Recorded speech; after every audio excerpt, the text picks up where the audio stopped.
Answer. चलिए question number 115 number का question क्या बोल रहा है, देखो यहाँ पे ये चीज समझा रहा हूं मैं कि ये जो है वो बी को 20 मीटर आगे खड़े रहना होगा ए के, है ना, ये ए के आगे खड़े रहने का समय था, दूरी थी। 100 मीटर दौड़ ए बी को डेड हिट के लिए 20 प्रारंभ देता है। यदि उसी दौड़ में बी अपना वेग दोनों गति में बीच के अंतर में दुगने से बढ़ाए तो बी 5/3 सेकंड में जीतता है।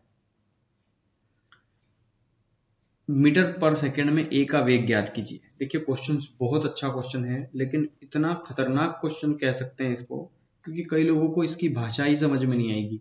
ये क्या बोल रहा है, ए बी को डेड हिट के लिए 20 प्रारंभ देता है, यदि अपने वेग दोनों गति में बीच के अंतर में दुगने से, तो कुछ समझ में नहीं आ रहा होगा। मुझे पक्का विश्वास है कि 98% को तो बिल्कुल समझ में नहीं आ रहा होगा, ठीक है। तो यहाँ समझना इसको, इसका कहने का मतलब क्या है कि एक्चुअली मैं हर एक स्टेप को क्लियर समझाता जाऊंगा तो आपको समझ में आएगा। देखिए पहले आप फार्मूला समझिए, आपने कंसेप्ट समझा इसका कि चाल बराबर क्या होगी, दूरी बटा समय के। लेकिन देखो चाल जो है वो बराबर होगी दूरी के, क्या ऐसा होता है क्या कभी? तो ऐसा नहीं होता है, ठीक है। देखो लेकिन हाँ एक चीज और होती है कि चाल का जो रेशो होगा वही दूरी का रेशो होगा, और चाल का जो रेशो होगा वो बिल्कुल विपरीत होगा समय के रेशो के। आपको ये चीज जानते ही आप, ठीक है। चाल का जो रेशो होगा वो जरूर दूरी का रेशो हो सकता है, ठीक है, लेकिन चाल दूरी ही होगी ये क्लियर नहीं है। अब यहां समझना एक चीज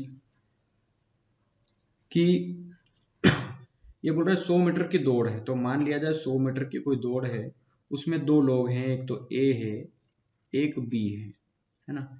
ये बोल रहा है ए बी को डेड हिट के लिए 20 का प्रारंभ देता है, मतलब जो ए है वो 20 का प्रारंभ दे चुका है, मतलब ऑलरेडी ए जो है वो 20 उससे आगे है, ठीक है। तो मान लो अगर ए 100 है, ठीक है, तो ये इससे 80 ये इससे 20 कम है, मतलब 80 है, ठीक है। और हर सवाल 100 पे मानेंगे तो ज्यादा अच्छा होगा, और 100 मीटर की ही तो दौड़ है, आप समझ रहे होंगे ये चीज, ठीक है। देखो ये 100 मैंने माना नहीं है एक्चुअली, ये 100 जो दौड़ दी है, ठीक है, ये माना शब्द यहाँ यूज नहीं होगा। यहाँ पे दिया है 100 मीटर की दौड़, तो 100 ये होगा तो ये इससे 20 कम है, या फिर ये कह सकते हैं कि ये इससे 20 ज्यादा है, या ये 20 कम है, या ये 20 ज्यादा है, दोनों एक ही केस है, ठीक है। समझ में आना चाहिए आपको। मतलब ए ने 20 का प्रारंभ दे दिया डेड हिट के लिए उसको, ठीक है। मतलब ए जो है वो 20 मीटर आगे चल चुका है एक्चुअली, उससे 20 है, ठीक है। तो ये क्या है, इन दोनों की दूरी, इतनी दूरी तय करते हैं, ठीक है। अब ये दूरी दी है इनकी, ठीक है, इनको आप थोड़ा सा सोल्व करेंगे। तो अभी मैंने बताया कि चाल बराबर दूरी बटा समय, मतलब चाल का जो रेशो होगा वही दूरी का रेशो होगा। तो इसको आप 20 से सोल्व करेंगे तो 20 पंजे 100, 20 चौक 80, 5:4 में दूरी आई है इनकी, ठीक है। तो दूरी ही तो चाल होगी हमारी, तो चाल का रेशो भी वही होगा जो दूरी का होता है, ठीक है। तो चाल आ गई 5:4 में। अब यहां समझना एक स्टेप अगली बोली है उसने कि उसी दौड़ में बी अपना वेग, मतलब बी जो अपनी चाल है वो दोनों गति में बीच के अंतर, मतलब जो बी है उसकी चाल दोनों गति में, एक ये वाली गति एक ये वाली गति, मतलब दोनों चाल में बीच के अंतर कितने का है 1 में दुगने से बढ़ा है।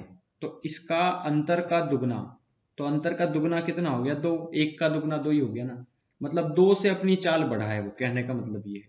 तो 4 और 2 कितना हो गया 6, मतलब बी की चाल हो गई अब 6, और ये कितना है 5। समझ में आया होगा आई थिंक ये सबको, ये कहने का मतलब है। क्या कहने का मतलब है समझना, फिर से एक बार और समझाऊंगा कि B अपना वेग दोनों गति में बीच के अंतर, मतलब जो B है वो अपना चाल किस तरह से बढ़ाता है कि दोनों गति के बीच का अंतर, तो 5 और 4 का अंतर कितने का है 1, अंतर में दुगने से बढ़ा है, तो अंतर में दुगना, तो अंतर में दुगना 2, मतलब 2 से वो अपनी चाल बढ़ा लेता है। तो पहले 4 की स्पीड से चल रहा था B, अब 2 बढ़ाने के बाद 6 की स्पीड से चलेगा, मतलब चाल जो आ चुकी है वो आपके सामने आ चुकी है 5:6 में। ये नई चाल आ गई, ये पुरानी चाल थी 5:4 में, ये नई चाल आ गई है, ठीक है, जिस हिसाब से अब चल रहा है ये। अब समझना 100 मीटर की दौड़ है और वो 5 की स्पीड से जा रहा है, समय कितना लगेगा। देखो चाल जो है तो समय आप बिल्कुल विपरीत मत कर देना, यहाँ समझने वाली बात है, ठीक है। देखो या फिर आप इसको विपरीत कर देंगे तब भी समझ में आ जाएगा ये आपको, ठीक है। देखो चाल जो है वो 5:6 में है, तो इनका द्वारा जो लिया गया समय है वो कितना होगा, 6:5 में, ठीक है। 6:5 में होगा। या फिर दूसरा तरीके से अगर मैं ये 6:5 कैसे आया समझाना चाहूँ तो यहाँ समझेंगे। देखो दोनों की जो स्पीड का रेशो दिया है वो 5:6 में दिया है। दोनों 100 मीटर की दूरी तय करते हैं, तो 100 गया 5 की स्पीड से, तो एक को कितना समय लगा, 20 मिनट का, या जो भी सेकंड का, जो भी जिसमें भी दिया हो। और अगर ये 100 गया 6 की स्पीड से, तो 100/6 लगा इसको, ठीक है। मतलब इस 6 का मल्टीप्लाई यहाँ करेंगे तो 6 का मल्टीप्लाई 20 में तो 120, और ये आ गया 100। तो इसको 20 से काट लें, 20 × 120, 20×5 100, 6:5 में टाइम आ गया ना इसका। तो यही तो किया हमने, देखो यहाँ पे ये वाला, ठीक है। तो ये इतना कुछ करने की जरूरत नहीं है, कंसेप्ट आपको पता है। चाल जो है वो समय का विपरीत होता है, तो चाल 5:6 में है तो समय 6:5 में होगा।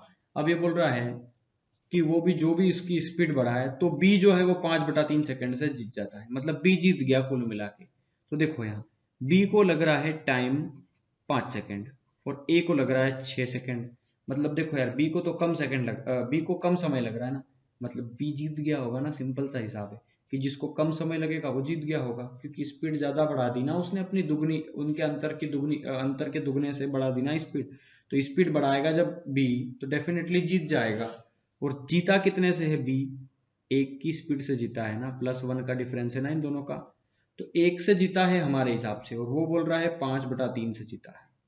तो 1 हो गया 5/6 की वैल्यू। हमें चाहिए ए का वेग, तो जो वैल्यू चाहिए वही निकालेंगे, फालतू वैल्यू नहीं निकालेंगे। ए जो है वो 6 दिया है यहाँ पे, ए का समय। तो ए का जो टाइम है वो कितना दिया है, 6। मतलब 6 की वैल्यू निकालेंगे तो 5/3 × 6, तो 3 दूना 6, 5 दूना कितना आ गया, 10। मतलब 10 सेकेंड, 10 सेकेंड लग रहे हैं किसको, ए को। देखो टाइम निकाला ना हमने, ये 6 की वैल्यू क्या थी, टाइम था ना 6 तो, और किसका, ए का। अब हमें ए का जो टाइम आ गया, ये जो 10 सेकेंड आया वो ए का समय है। अब समझना, ए जो है वो 100 मीटर जाता है 10 सेकेंड में, तो 100 मीटर जाता है 10 सेकेंड में, तो उसकी स्पीड कितनी हो गई, 10 मीटर पर सेकेंड। देखो यार ये समझ में आया होगा, तो यही आंसर है आपका। इतना हमने किया है बस ये, और मैंने एक एक स्टेप को कंसेप्चुअली समझाया है आपको, ठीक है। चलिए